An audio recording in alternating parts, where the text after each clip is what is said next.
as Canadians are seeing in the horrific images they see of devastation and fear of residents in Northwest Territories and in BC, it is an extraordinarily serious situation.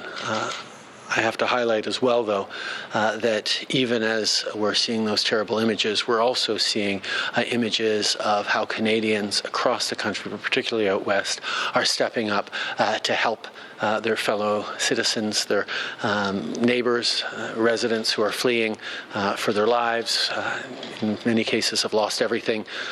These are things where emergencies happen and Canadians pull together, and it's always comforting to see.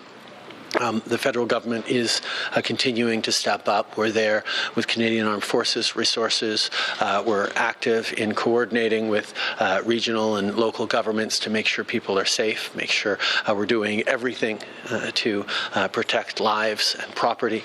But there's a lot more to do, and we're going to continue to stay focused on that. I spoke with Premier Eby of British Columbia yesterday. I'd spoken with Premier Cochrane of the Northwest Territories a few days before. We had an IRG meeting yesterday of Cabinet, and tomorrow we're going to be taking some time to ensure during this Cabinet retreat further coordination and actions to keep people safe during this ridiculously bad summer in terms of extreme weather events. During our session tomorrow, the Minister of Emergency Preparedness will be joining us, but virtually. He's staying home in British Columbia to continue leading the federal response and coordinate closely with the province on the situation, not just in Kelowna, but across the central Okanagan and in places where they're further threatened by fires.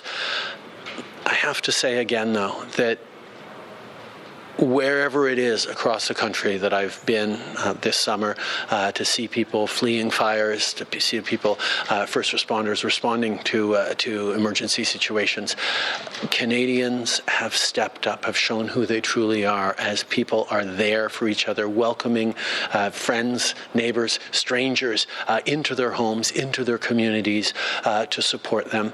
This is what we do as Canadians. We're there for each other. We continue to step up for each other, and even amidst all the horrible images, there is a reinforcement of who Canadians are when times are tough like this.